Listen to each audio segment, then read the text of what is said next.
ce webinaire. Donc, bonjour à toutes et à tous. Bienvenue dans ce Focus Live sur les offres de soins de première ligne en santé mentale. Dus welkom in deze Focus Live over geestelijke gezondheid, eerste lijn, zorgaanbod. Indien u wenst een onmiddellijke vertaling, onze tolk Sibyl is ter uw beschikking. In dit geval moet u op het tolkenlogo klikken. Petite information technique, donc par défaut, vos micros et caméras sont coupés. N'hésitez pas à poser vos questions dans la partie questions-réponses et à nous signifier toute difficulté dans la partie discussion. Ça permet de mieux traiter les informations. Je m'appelle Nadège Streu, je travaille à Bruxelles et j'animerai en partie ce webinaire. Mais avant d'aborder donc la thématique du jour, je vais vous présenter Bruxelles en quelques mots, donc brièvement. Elsa, est-ce que tu... Ouais, super, merci. Donc, Bruxelles est un service pluraliste et bicommunautaire de coordination et d'appui aux professionnels de la première ligne. Donc, nous proposons de l'information, de l'orientation, des équipes d'appui clinique ou méthodologique, des espaces de rencontre pour tous les acteurs de la santé et du social. Nous aidons les professionnels à accompagner des personnes en situation complexe ou de vulnérabilité. Nous accompagnons également la mise en place d'une organisation sociale santé intégrée et territorialisée. Bruxelles assure aussi les missions de plateforme de soins palliatifs à Bruxelles. Alors, ce Focus Live se déroulera en deux parties. Donc, la première partie est une présentation plus théorique qui sera animée par ma collègue Elsa Van Wijngaarden. Et lors de la deuxième partie, qui est une partie donc questions-réponses avec les questions des participants, nous accueillerons Monsieur Philippe Blondiot, Monsieur Michel Joris et Monsieur Mathieu Mine, qui seront là donc pour répondre aux questions des participants. Elsa, je te cède la parole. Merci Nadège pour cette introduction. Donc, comme le disait Nadège, ce webinaire présente un de nos dossiers thématiques qu'on appelle Focus. Ces dossiers visent à fournir des informations pratiques autour de thématiques précises. Et donc ici, l'offre et les services disponibles dans le panorama social santé bruxellois en lien avec la santé mentale. Donc ce focus est essentiellement destiné aux professionnels social santé. Il est disponible en français et en néerlandais. Vous pourrez le trouver en version numérique sur le site web. Vous avez sûrement reçu le lien vers le document ou recevoir en version papier sur demande. Actuellement, on n'en a plus en stock, mais ce sera possible dans les mois à venir sûrement. À ce focus santé mentale est associé un répertoire qui reprend les coordonnées des principaux services présentés. Mais attention, il n'a pas la prétention d'être 100% exhaustif. Voilà, petit disclaimer, mais ça reprend l'essentiel des coordonnées dont on parle dans le focus. Ce document, en l'état actuel, est la version de l'année 2023. Nous avons déjà fait un focus live en mai, mais donc vous pouvez vous attendre à une mise à jour début 2024, dont vous serez informé de sa parution via la newsletter. Ce focus live est donc une présentation de cette brochure, et puis comme le disait Nadège, une partie questions-réponses qui, elles, resteront ciblées sur l'offre et comment s'en saisir. Et donc cette partie-là sera co-animée avec ma collègue Nadège. Donc pour vous présenter le focus, nous avons divisé cette présentation en trois parties, que vous pouvez voir ici. D'abord, pour présenter l'offre en santé mentale, il est peut-être bien utile de définir des cadres communs. Et donc, tenant compte de la définition de l'OMS, la santé n'est pas que l'absence de maladie, mais est un état de bien-être bio-psychosocial, donc qui englobe l'ensemble. Et la santé mentale, elle englobe la notion de bien-être individuel, d'accomplissement de soi et d'une intégration à la vie dans sa communauté. La santé mentale peut être considérée comme un fondement du bien-être individuel et même du bon fonctionnement de la communauté. Chaque individu peut être confronté à des adversités à différents moments de sa vie, mettant éventuellement à mal sa santé mentale.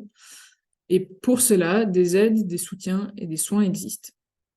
Selon le poids que pèsent ces adversités sur le fonctionnement de la personne, une réponse proportionnelle doit être proposée.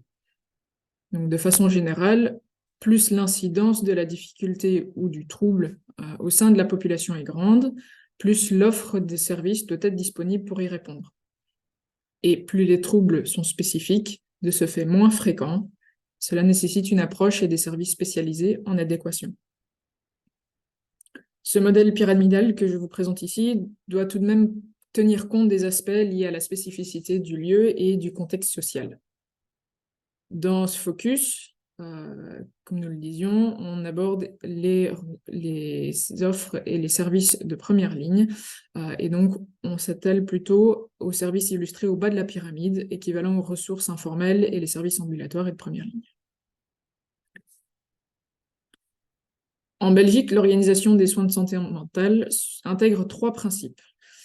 Donc, d'abord, l'approche Stepped Care insiste sur l'importance d'une prise en charge par échelon avec un recours en première intention aux aides les plus générales, étant efficaces et utilisant le moins de ressources possibles. Donc, le recours aux soins les plus spécifiques est préconisé uniquement dans les situations nécessaires. À cela s'ajoute également la notion de matched care, qui implique qu'il est recommandé de proposer un accompagnement adapté aux besoins individuels et tenant compte de la situation du patient et de son environnement. Je dis patient, on peut élargir et dire adapté aux besoins de la personne. Enfin, elle se base sur une approche de proximité, offrant des services au plus proche du lieu de vie du bénéficiaire et une orientation la plus adéquate dans le réseau. Donc ensemble, ces 3 principes permettent d'assurer une continuité du suivi et une forme d'intégration tout en réduisant les ressources nécessaires. Avec ce cadre plus général en tête, on va pouvoir explorer une série d'aides, de services et de lieux de suivi. Les chapitres du focus du document sont divisés par offre et type de service, mais ici, je présenterai cela plutôt au départ des besoins établis. Donc, vous retrouverez ce tableau dans le focus également. Mais donc, je vous propose 3 situations illustrant des besoins et des services correspondants. Petite attention, ce ne sont pas des vignettes ou des récits de vie exhaustifs, ce sont des exemples et qui n'ont pas la volonté de généraliser des parcours de vie ou encore moins d'uniformiser des réponses. Mais ici, je m'en sers comme fil rouge pour illustrer et décrire certaines possibilités d'offres et de services. Donc, notre première situation est une personne vivant un burn-out. Face à cette situation, la personne peut souhaiter un accompagnement de proximité, par exemple intégrer un groupe de parole dans une association de quartier, mais également participer à des activités d'un potager collectif organisé par le lieu de lien du quartier. Une façon de s'impliquer autrement que dans son cadre habituel. Ce type d'accompagnement se déroule essentiellement dans les lieux de référence dans le quartier. Certains lieux, comme des maisons de quartier ou des espaces communautaires, proposent des activités collectives, des activités sportives ou culturelles, ou encore simplement la rencontre avec d'autres personnes des environs. Je citerai également les lieux de lien, dont de nombreux ont pris naissance avec une visée de soutien à la santé mentale, mais qui aujourd'hui s'élargissent et proposent également des activités favorisant l'inclusion et la création de liens. Et certains ne sont pas spécifiques à le soutien en santé mentale uniquement. Ces accompagnements visent à renforcer l'estime de soi, la valorisation de ses ressources personnelles, par exemple. Ceci peut par exemple être une première solution face à un burn-out.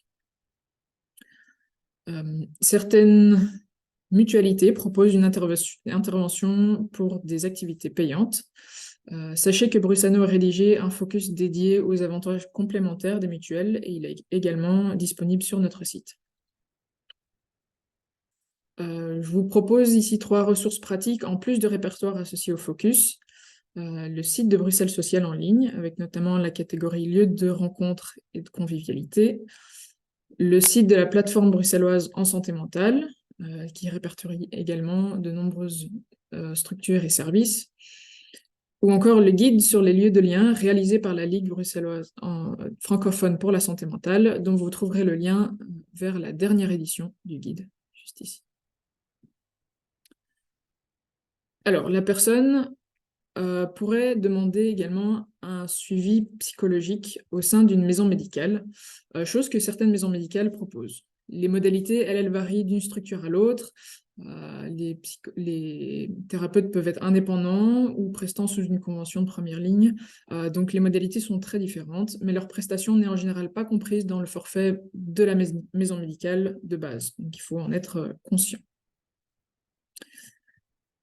Autrement, la personne pourrait faire appel au dispositif de consultation de première ligne, de psychologue de première ligne. Ce dispositif vise à renforcer la prévention, la détection et l'intervention précoce en proposant des consultations avec des psychologues ou des orthopédagogues cliniciens indépendants ou salariés par un service conventionné. Donc, ce travail s'intègre dans une dynamique multidisciplinaire. La convention actuelle prévoit un nombre maximum de 8 séances individuelles ou 5 séances de groupe par an pour les adultes en soins généralistes, et respectivement 10 ou 8 séances pour les enfants. Les séances peuvent se dérouler au bureau des prestataires ou dans des lieux extérieurs ou encore au domicile selon le besoin. La prescription médicale préalable, elle, n'est pas requise, mais comme je disais, ça s'intègre dans une dynamique multidisciplinaire, donc la collaboration avec le médecin généraliste est vivement souhaitée. Vous pouvez voir dans le tableau que j'affiche ici un exemple des tarifs en vigueur pour cette convention, mais sachez que le patient ne paye que sa quote-part. Donc on parle des 11 € ou des 4 € pour une séance individuelle, par exemple. En pratique, pour bénéficier de l'accompagnement, le patient s'adresse à un psychologue ou à un orthopédagogue clinicien couvert par cette convention de soins psychologiques de première ligne. Il s'adresse donc directement à eux. Le bénéficiaire doit être en ordre d'assurabilité pour pouvoir jouir de ce service. La convention, elle s'adresse aux professionnels indépendants, aux services souhaitant soutenir et augmenter des heures prestées par un psychologue salarié, par exemple, ou encore aux services souhaitant à mettre à disposition leur local pour des séances individuelles ou de groupe. Que ce soit pour trouver un psychologue de première ligne ou pour plus d'informations concernant la démarche et les modalités de conventionnement, je vous invite à consulter le site internet psybru.be. Alors, si dans notre situation, le suivi psy de première ligne ne convient pas, il est également possible de faire appel à des psychologues indépendants, non conventionnés. Donc les psychologues indépendants peuvent fixer, eux, leurs honoraires librement. Il est donc conseillé de se renseigner auprès de la mutuelle sur les remboursements qu'elle offre via les avantages complémentaires et les modalités de remboursement pour ces séances. Aucune prescription médicale n'est requise ici non plus. Et différentes orientations et approches cliniques sont possibles. Donc, voilà, c'est également un élément à prendre en compte dans son choix ou son orientation. Le temps d'attente pour un premier rendez-vous ainsi que la durée du suivi dépendent du prestataire contacté. Et pour trouver des coordonnées, je vous invite ici à consulter le site de la commission des psychologues qui reprend un répertoire avec les coordonnées des prestataires. On peut passer à notre deuxième situation d'exemple. Donc, une maman qui souhaiterait un suivi pluridisciplinaire suite à des violences conjugales. Donc, ici, outre les centres et les structures spécialisées en violences conjugales ou intrafamiliales, je vais plutôt aller du côté suivi général. Et il est par exemple possible de se rendre dans un service ou dans un centre de planning familial. Ceux-ci peuvent dispenser un accompagnement pour les personnes vivant des difficultés de vie relationnelle, affective et sexuelle. Et leur approche intègre la prévention, la sensibilisation et l'orientation. L'accueil, lui, se veut ouvert et gratuit. Par contre, les consultations qui peuvent être proposées par la suite, les tarifs, eux, dépendent du type de consultation et peut éventuellement être adapté à la situation financière du bénéficiaire. Certaines consultations nécessitent un rendez-vous au préalable, donc n'hésitez pas à vous renseigner sur les disponibilités et les tarifs en vigueur. Les CAW, ou les Centrum voor Algemeen Welzijn, peuvent également offrir un accueil et soutien de première ligne d'une intention similaire. Ici, vous trouverez les deux sites, le premier francophone et le deuxième néerlandophone, pour trouver les coordonnées et avoir plus d'informations. Lorsque des enfants peuvent être impactés par la situation ou la santé mentale de leurs proches, il est utile d'avoir le réflexe de questionner leur bien-être également. Donc, concernant plus particulièrement les enfants et les adolescents, plusieurs services sont également disponibles. Donc, n'oublions pas ici l'importance de privilégier les ressources informelles et de proximité lorsqu'elles peuvent convenir, soit à elles seules ou en complémentarité avec des services plus spécialisés. Hors du milieu scolaire, on a l'ONE ainsi que Kinderhuizen qui offrent différentes possibilités de suivi préventif, psychomédico-social et d'encadrement ou encore d'orientation. Des consultations multidisciplinaires sont accessibles gratuitement en milieu extrascolaire, orientées vers le mineur ou son milieu familial. En liaison plus avec le milieu scolaire, mais avec une garantie d'indépendance et de confidentialité par rapport à l'école, les mineurs et les familles peuvent trouver des services d'aide gratuits en matière de scolarité, d'éducation, de vie familiale et sociale, de santé, d'orientation scolaire et professionnelle à tout âge du parcours scolaire. L'orientation la plus adéquate vers le service approprié pourra être donnée par exemple via les établissements scolaires, qui connaissent relativement bien ces réseaux.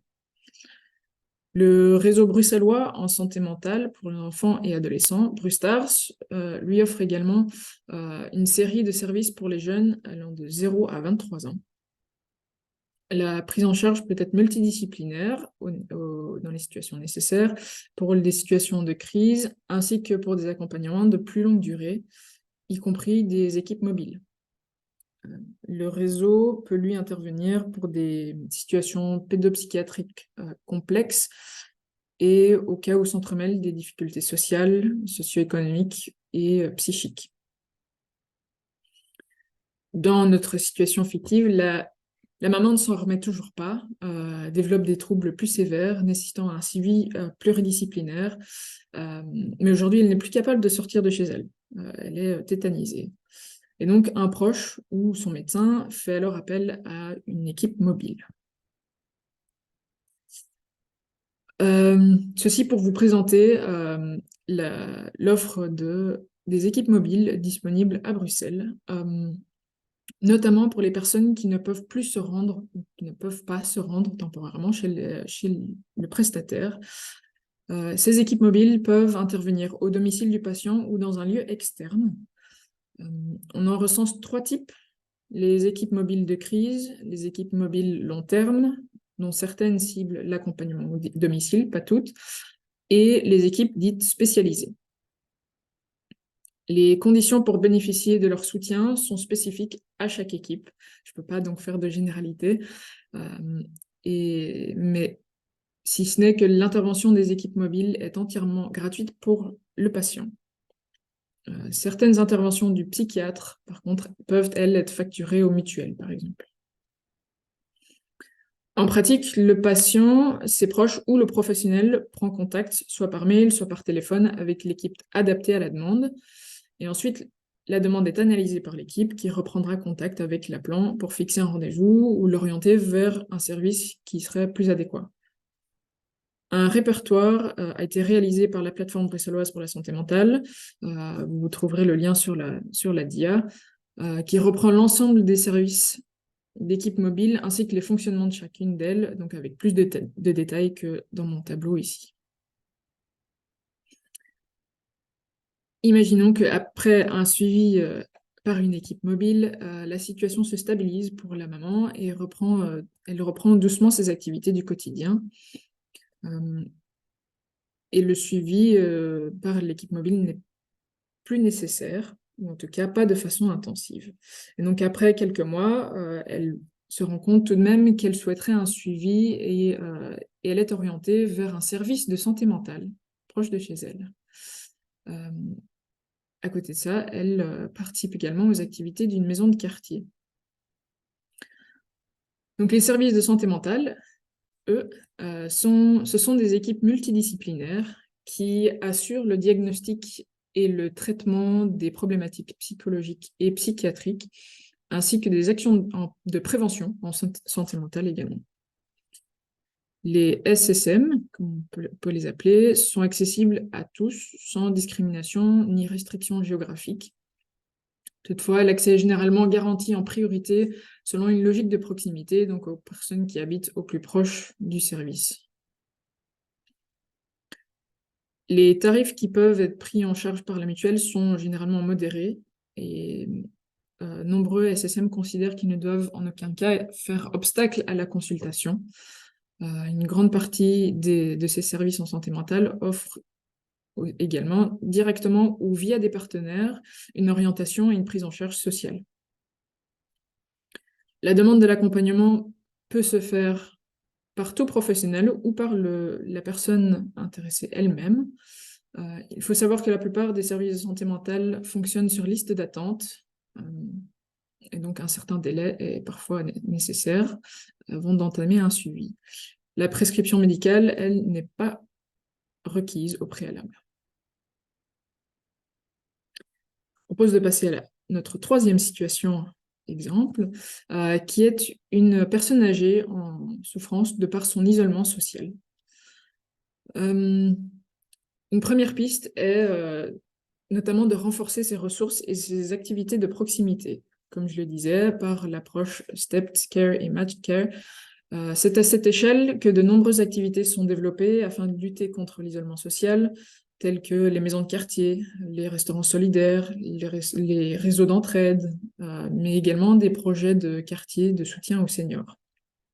Donc, ils ne sont peut-être pas directement spécifiques à un soutien en santé mentale, mais ce sont tout de même des ressources auxquelles on peut faire appel dans ce genre de situation. De plus, l'ensemble des ressources que j'ai citées par avant sont souvent non spécialisées en soutien aux personnes âgées, mais leur sont ouvertes. Donc, considérez celles-ci comme des options à explorer selon le besoin plus précis de la personne. Je vais par ailleurs brièvement expliquer deux projets qui, eux, sont développés spécifiquement pour les aînés. Donc, d'abord, certains seniors peuvent bénéficier, à quelques conditions, du projet de soutien à domicile pour les personnes de 60 ans et plus, qu'on appelle projet protocole 3. Il offre 3 types d'aides: l'intervention d'un case manager, le suivi d'un ergothérapeute et un suivi psychologique. Pas nécessairement les 3, mais ce sont les 3 types d'aides qui sont possibles. Ce projet permet de soutenir les personnes âgées en perte d'autonomie, directement chez elles dans l'une des 19 communes de la région, ainsi que ses aidants proches. Les prestations sont gratuites, mais il faut satisfaire à une série de critères pour intégrer le projet, comme je disais, notamment la perte d'autonomie. Les 2 structures qui portent ce projet à Bruxelles aujourd'hui sont Alzheimer Belgique et Brusano. D'autre part, je voulais vous parler de Dionysos, qui est une équipe multidisciplinaire mobile de soutien aux professionnels actifs auprès des personnes âgées de plus de 60 ans et aux aidants proches et aux personnes elles-mêmes. Donc, ils sont actifs sur les 19 communes également, et les services proposés sont gratuits, mais il faut être en ordre mutuel. Afin de compléter toutes les offres que je viens de citer, nous vous proposons dans le document du Focus quelques ressources supplémentaires. On propose également une série de questions qui permettent de cibler le service qui répondrait au mieux aux besoins exprimés. Donc, elles peuvent un peu aiguiller lors d'un premier contact avec la personne qui est en demande d'aide, premier ou par la suite, selon la relation que vous avez avec la personne. Donc, ces questions vont de pair avec le tableau que j'ai montré en début de présentation. Dans ce focus qui se veut assez synthétique, et encore plus dans une présentation d'une vingtaine de minutes, il est difficile de vous présenter là absolument tous les services existants. Donc, on a repris une série d'offres et d'informations spécifiques, qu'elles soient pour les aidants proches, les indépendants, la question du logement, le sevrage tabagique, etc., qui, elles, sont brièvement reprises dans la section « Pensez-y » à la fin du focus. Donc, n'hésitez pas à les consulter. Et ensuite, pour toutes vos questions d'orientation qui ne trouvent pas vos réponses ici, par exemple si la situation est plus complexe, le helpdesk de Brusano est à votre disposition au 02 880 29 80. Et également d'autres lignes d'appel et d'orientation qui sont reprises dans le répertoire du focus. Donc, je vais clôturer ici ma présentation. Je remercie